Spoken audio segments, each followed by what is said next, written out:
আল্লাহ বলেন, ইয়াউমা লা ইয়ানফাউ মালু ওয়ালা বানুন, ময়দানে তারা নাজাত হবে না। কতজন সন্তান রয়েছে, সন্তানের শক্তির কারণে ব্যক্তির কোনো উপকার হবে না। তবে ইল্লা মান আতাল্লাহা বিকলবিন সালিম, ওই বান্দা যদি প্রশান্ত একটা হৃদয় নিয়ে, শান্ত একটি আত্মা নিয়ে আল্লাহর দরবারে আসতে পারে, ওই কলবে সালিমের মাধ্যমেই রয়েছে ওই বান্দার উপকার। বলেন না সুবহানাল্লাহ। বান্দার আমলের উদ্দেশ্য কেমন হবে এ প্রসঙ্গে আল্লাহ পাক রব্বুল আলামিন সূরাতুল বাইয়িনাতের মধ্যে বলেন, ওয়ামা উমিরু ইল্লা লিয়াবুদুল্লাহা মুখলিসিনা লাহুদ্দিন। আল্লাহ পাক রব্বুল আলামিন বলেন, ওয়ামা উমিরু, বান্দাকে আদেশ করা হয় নাই, ইল্লা, তবে এই ব্যাপারে আদেশ করা হয়েছে, লিয়াবুদুল্লাহা, যাতে করে তারা আল্লাহর ইবাদত করে, মুখলিসিনা লাহুদ্দিন, আল্লাহ পাক রব্বুল আলামিনের জন্য একনিষ্ঠভাবে।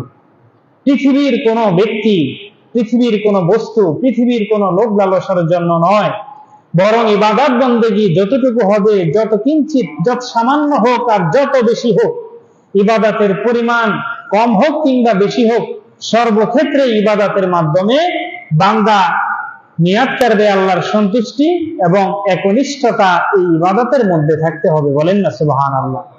তাহলে আমরা দৈনন্দিন জীবনে যে ইবাদত করি, চাই সেটা নামাজ হোক, রোজা হোক, হজ হোক, যাকাত হোক, সাদাকা হোক, পরিষ্কার পরিচ্ছন্নতা হোক, শরীয়তের মধ্যে যে সকল কাজগুলোকে রাসূল পাক সাল্লাল্লাহু আলাইহি ওয়াসাল্লামের সুন্নাহর মাধ্যমে আমরা নেক আমল হিসেবে জেনেছি, তাই হোক না কেন, প্রত্যেকটা কাজের ক্ষেত্রেই আমাদের নিয়তকে দুরুস্ত করতে হবে। বলেন না সুবহানাল্লাহ।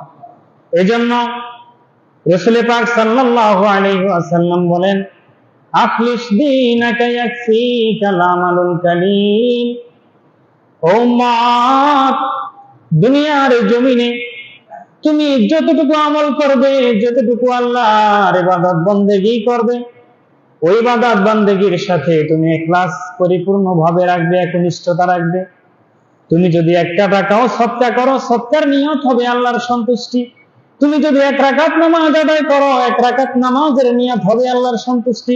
তুমি যদি হজ করো, হজের নিয়ত হবে আল্লাহর সন্তুষ্টি। তুমি যদি যাকাত দাও, যাকাতের নিয়ত হবে আল্লাহর সন্তুষ্টি। তুমি যদি ওযু করো, পবিত্রতা অর্জন করো, পবিত্রতা অর্জনের নিয়ত হবে আল্লাহর সন্তুষ্টি। যদি এরূপ হয়, তাহলে ইয়াকফিকাল আমালুল কালিল, সামান্য পরিমাণ আমলও যদি ইখলাসের সহিত হয়, এটাই তোমার জন্য যথেষ্ট হবে, তোমার নাজাতের জন্য। বলেন না সুবহানাল্লাহ। সম্মানিত সুধী ভাইরা আমার, তো সুতরাং আমাদের ইবাদত বন্দেগী, এক কথায় দৈনন্দিন জীবনের যাবতীয় কর্মকাণ্ডের পেছনেই আমাদের সর্বোচ্চ প্রাধান্য দিতে হবে, সর্বোচ্চ গুরুত্ব দিতে হবে, অগ্রাধিকার দিতে হবে আল্লাহ পাক রব্বুল আলামিনের রেজামন্দিকে। সম্মানিত সুধী ভাইরা আমার, তো সেই ধারাবাহিকতায় আমাদের যে সামনে আসন্ন আগামীকাল পবিত্র কোরবানির ঈদ হবে, আমরা পশু উৎসর্গ করব, পশু জবেহ করব, পশু কোরবানি করব, এটা আল্লাহ পাক রব্বুল আলামিনের সন্তুষ্টির নিমিত্তেই করব। যেহেতু রাসূল পাক সাল্লাল্লাহু আলাইহি ওয়াসাল্লাম এই কোরবানিকে উল্লেখ করেছেন ইব্রাহিম আলাইহিস সালাতু ওয়াস সালামের একটা সুন্নাহ হিসাবে, তো সুতরাং ইব্রাহিম আলাইহিস সালাতু ওয়াস সালাম উনি ইবাদতের ক্ষেত্রে কি একনিষ্ঠতা দেখিয়ে গেছেন, কোরআনে পাকের মধ্যে ইব্রাহিম আলাইহিস সালাতু ওয়াস সালামের ভাষ্যটা এভাবে উল্লেখ করা হয়েছে।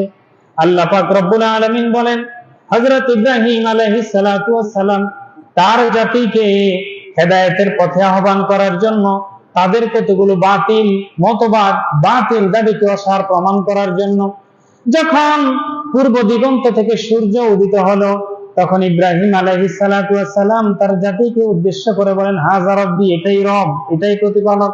যেহেতু তাদের বিশ্বাস ছিল সূর্যটাই তাদের খোদা, যেহেতু তাদের বিশ্বাস ছিল চাঁদ তাদের খোদা, এই জন্য ইব্রাহিম আলাইহিস সালাতু ওয়াস সালাম তাদের মগজ ধোলাই করার জন্য, তাদের বিবেককে প্রশ্নবিদ্ধ করার জন্য সূর্য যখন উদিত হলো তখন বলল যে হাযা রাব্বি, এটাই রব, এটাই প্রতিপালক।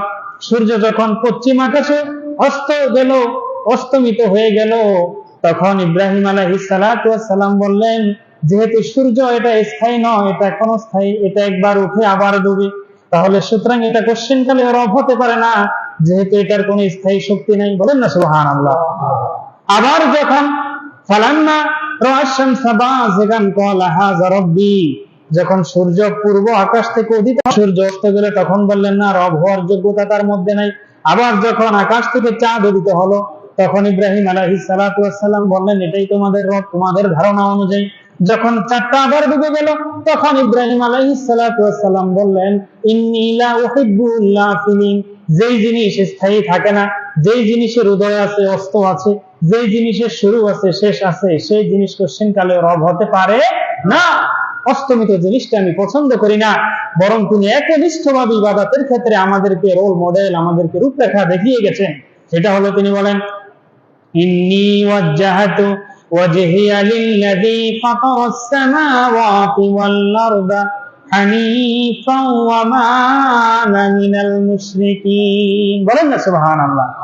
ইব্রাহিম আলাইহিস সালাতু ওয়াস সালাম বললেন ইন্নী ওয়াজ্জাহাতু ওয়াজহি, আমি আমার চেহারাকে, আমি আমার মনকে, আমি আমার চিন্তাকে, চেতনাকে, ধারণাকে মনোনিবেশ করলাম লিল্লাযী, ওই সত্তার জন্য, ওই আল্লাহর সন্তুষ্টির নিমিত্তে, ফাতারাস সামাওয়াতি ওয়াল আরদ, যিনি তামাম আসমান এবং জমিন সৃষ্টি করেছেন। বলেন না সুবহানাল্লাহ। যখন এই কথা বললো তখন পৃথিবীর আর কোন শক্তি রুবুবিয়াত, প্রতিপালক হওয়ার দাবি রাখতে পারে না। এবং কি এই কথা বলেই তিনি ক্ষান্ত হননি, বরং ইব্রাহিম আলাইহিস সালাতু ওয়াস সালাম বলেছেন ওয়া মা আনা মিনাল মুশরিকিন, আমি মুশরিক নই, আমি আল্লাহর সাথে অংশীদার সাব্যস্তকারী নই, বরং আমি একমাত্র আমার আল্লাহর ইবাদত করি, আল্লাহর সন্তুষ্টি হলো আমার একমাত্র লক্ষ্য। বলেন না সুবহানাল্লাহ। তাহলে এই কুরবানির কথা যেহেতু ইব্রাহিম আলাইহিস সালাতু ওয়াস সালামের থেকেই আমাদের উপরে এসেছে, তো সুতরাং এই কুরবানি যেহেতু একটি গুরুত্বপূর্ণ ইবাদত, কুরবানির পশু আমরা জবেহ করব। জবেহ করার ক্ষেত্রে সবচেয়ে উত্তম হলো যে ব্যক্তি কোরবানি দিবে, কোরবানি দাতা যদি জবে উত্তম ভাবে করতে পারে তাহলে কোরবানি দাতা নিজেই নিজের পশু জবেহ করাটা কি উত্তম। নিজের কোরবানির জানোয়ার নিজেই জবেহ করাটা উত্তম। কিন্তু যদি জবেহ না করতে পারে, যেহেতু কোরবানির তোর মধ্যে অন্যতম একটা প্রাণী আছে ওয়াল মুনখানিকাতু ওয়াল মাউকুদাতু ওয়াল মুতারাদ্দিয়াতু ওয়ান নাতিহা, আল্লাহ কোরআনের মধ্যে কতগুলো হারাম বিষয়কে সরাসরি উল্লেখ করেছেন। তোর মধ্যে একটি রয়েছে যে কোনো প্রাণী যদি সঠিকভাবে জবেহ না করার কারণে শ্বাসরুদ্ধ হয়ে মারা যায়, দম আটকিয়ে যদি মারা যায়, তার থেকে দামে মাসফুহ প্রবাহিত রক্ত যদি বের না হয়ে যায়, তাহলে ওই প্রাণীর গোশত খাওয়া কি হবে না, জায়েজ হবে না। তো সুতরাং যে ব্যক্তি জবেহ করতে না পারবে, যে ব্যক্তি জবেহ করতে অভিজ্ঞ, তার মাধ্যমে জবেহ করিয়ে নেওয়াটাই ভালো হবে। সম্মানিত সুধী, দ্বিতীয়ত কোরবানি প্রাণী যখন জবেহ করবেন, জবেহের জায়গায় কোরবানি দাতা সকলের উপস্থিত থাকাটা এটাই উত্তম, উপস্থিত থাকতে হবে। এবং কি যদি কোরবানি দাত্রী কোনো নারী হয় তাহলে পর্দার অন্তরাল থেকে ওই কোরবানি করার দৃশ্যটা ওনার দেখে ওই যে বিসমিল্লাহি আল্লাহু আকবার বলে জবেহ করে এটার সাথে অংশগ্রহণ করাটা এটা উত্তম। আম্মা জান আয়েশা সিদ্দিকা রাদিয়াল্লাহু তাআলা আনহাকে রাসূল পাক সাল্লাল্লাহু আলাইহি ওয়াসাল্লাম বলেছেন জবেহের স্থানে আমরা অবশ্যই কোরবানি শরীকানা হই আর একক হই, যেখানেই আমরা থাকি না কেন অবশ্যই কোরবানির পশুটা জবেহ যখন করব তখন কোরবানির স্থানে কি থাকবো, উপস্থিত থাকবো। দ্বিতীয়ত আসেন এই কোরবানি যে সকল ব্যক্তিগণ দিবে, কোরবানি দাতারা, এদের ফজরের পর থেকে নিয়ে কোরবানির পশু জবেহ করার পূর্ব পর্যন্ত উপবাস থাকা, না খেয়ে থাকাটা এটা ফিকহের কিতাবের মধ্যে মুস্তাহাব লেখা হয়েছে। যারা কোরবানি দিবে, কোরবানি দাতা যারা, তাদের ফজরের পর থেকে নিয়ে কোরবানির পশু জবেহ করার আগ পর্যন্ত, জবেহ করার পরে তারপরে সে নাস্তা পানি যা খাক এতে কোনো কি নাই, অসুবিধা নাই। তৃতীয়ত আসেন ঈদগাহে যখন আসবেন এই কোরবানির দিন, তখন অবশ্যই বাড়ি থেকে আসতে আসতে আপনারা বেশি বেশি তাকবীরে তাশরিক বলবেন, আল্লাহু আকবার আল্লাহু আকবার, লা ইলাহা ইল্লাল্লাহু আল্লাহু আকবার আল্লাহু আকবার ওয়া লিল্লাহিল হামদ। তাহলে তাকবীরে তাশরিক বেশি পরিমাণে দিবেন। এবং এটাও পাওয়া যায় যে কিতাবের মধ্যে এসেছে ঈদগাহে আসার যদি দুইটা পথ থাকে তাহলে এক পথে আসা, অপর পথে যাওয়া। আর যদি এক রাস্তায় থাকে তাহলে এক রাস্তায় যাইতে অসুবিধা নেই। যেহেতু আপনি যে ঈদের নামাজে আসলেন, মসজিদে আসলেন, আপনার প্রতিটা কদম কাল কিয়ামতের ময়দানে আপনাকে নামাজি হিসাবে সাক্ষী দিবে। বলেন না সুবহানাল্লাহ। এবং প্রতিটা কদমের বিনিময় আল্লাহ পাক রব্বুল আলামিন আমার আপনার আমলনামায় সওয়াব দান করবেন। বলেন না সুবহানাল্লাহ। তারপরে আসেন আমরা কোরবানির পশু যারা জবেহ করব, স্বাভাবিকভাবে কোরবানির প্রাণী আমরা রাস্তার পাশে জবাই করি অথবা বাড়ির আঙিনায় জবাই করি। তো কোরবানির পশু জবাই করার পর এর রক্ত এবং এর মধ্যে যে মলমূত্র রয়েছে এগুলোকে আমরা যথাস্থানে ফেলব। যত্রতত্র ফেলে পথচারীদের অথবা মানুষের চলাচলে কষ্ট হয়, রাস্তা দিয়ে মানুষ দুর্গন্ধে হাঁটতে পারে না, এটার দিকে কিন্তু অবশ্যই খেয়াল রাখবেন। যেখানে জবাই করেন হয়তো একটু গর্ত করে নিবেন, না হয় ওখানকার রক্তগুলো ওই জবাই করার পরে নির্ধারিত একটা স্থানে পুঁতে রাখবেন। এর মলমূত্র যা আছে এগুলো এদিক সেদিক ফেলে পথচারীদের মানুষের চলাচলের রাস্তায় ব্যাঘাত করবেন না। আঘাত মানে ব্যাঘাত যাতে করে না হয়, বিঘ্নতা যাতে করে তৈরি না হয়, এর দিকে লক্ষ্য রাখবেন।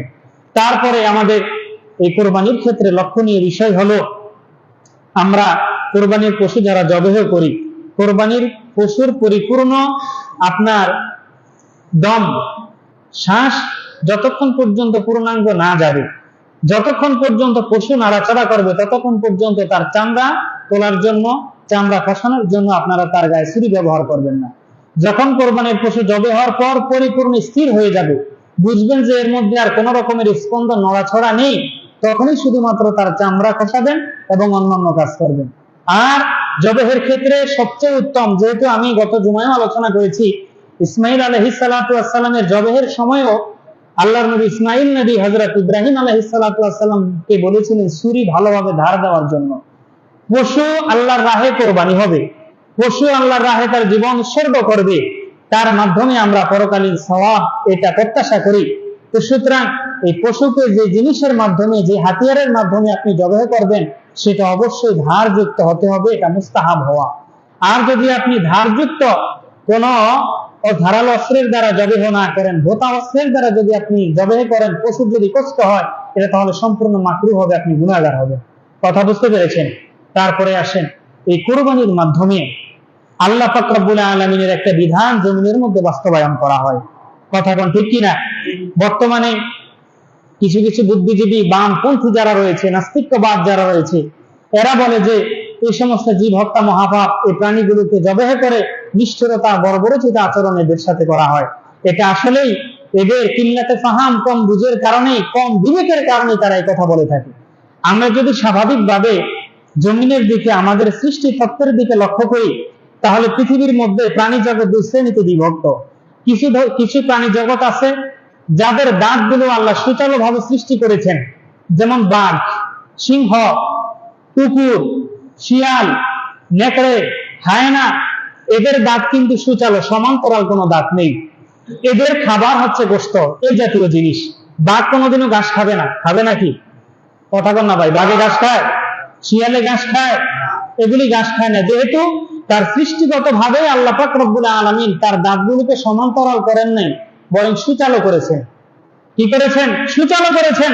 এই জন্য বাঘে ঘাস খাবে না, বাঘে গোশত খাবে। হায়না ঘাস খাবে না, হায়না গোশত খাবে। শিয়াল ঘাস খায় না, শিয়াল গোশত খায়। আবার কিছু প্রাণীকে আল্লাহ পাক রব্বুল আলামিন যাদের দাঁতগুলোকে সুচালো করেন নাই, সমান্তরাল করেছেন, এরা কোশ্চিনকালের গোশত খায় না, এরা ঘাস খায়। কি খায়? ঘাস খায়, গাছ পাতা খায়, তরুলতা খায় ইত্যাদি। যেমন গরু, গরু কি গোশত খায়? গরুর সবগুলি দাঁত সমান্তরাল, কুকুরের মতো তার সুচালো দাঁত নাই। ছাগলের দাঁত সমান্তরাল, সে কোশ্চিনকালে গোশত খায় না, ঘাস খায়। দুম্বার দাঁত সমান্তরাল, সে ঘাস খায়। তারপরে আপনার ভেড়ার দাঁত সমান্তরাল, সে ঘাস খায়। হরিণের দাঁত সমান্তরাল, সে ঘাস খায়, সে কোশ্চিনকালে গোশত খায় না। কিন্তু দেখেন আল্লাহ পাক রব্বুল আলামিন মানুষের দাঁতকে দুই শ্রেণীতে ভাগ করেছেন। তার চোয়ালের দাঁতগুলি দিয়েছেন সমান্তরাল, সম্মুখের দাঁতগুলি করেছেন সুচালো। তথা সৃষ্টিগত ভাবে আল্লাহ পাক রব্বুল আলামিন মানুষকে শাক সবজি, তরলতা এবং গোশত ভক্ষণ করার মতো উপাদান তার জবানের মধ্যে দিয়েছেন। বলেন না সুবহানাল্লাহ। তাহলে তামাম পৃথিবীর প্রাণী জগৎ সৃষ্টি করেছেন কে? তো জোরে বলি ভাই, কে? তাহলে সৃষ্টিকর্তা যদি কোনো জিনিস খাওয়ার ব্যাপারে আদেশ দেয়, ওই জিনিস যদি খাই, তাহলে এর মাধ্যমে শরীয়তের পক্ষ থেকে তো কোন রকমের বাধা নিষেধ নেই, বরং এটা আমাদের বিবেকেও সাপোর্ট করবে, যেটা নৃশংসতা কিংবা হত্যা নয়, এটা বর্বরতা নয়, বরং আল্লাহ পাক রব্বুল আলামিনের সৃষ্টি এবং আল্লাহর আদেশে আমরা বাস্তবায়ন করতেছি। কথা বলেন ঠিক কিনা? আজকে যারা বলতে চায় জীব হত্যা মহাপাপ, তাহলে পৃথিবীর মধ্যে তারা কিছু খেয়ে বাঁচতে পারবে না। কেননা গাছপালা, তরুলতার মধ্যে কি প্রাণ নাই? কথা কোন আছে কিনা? এ ভাই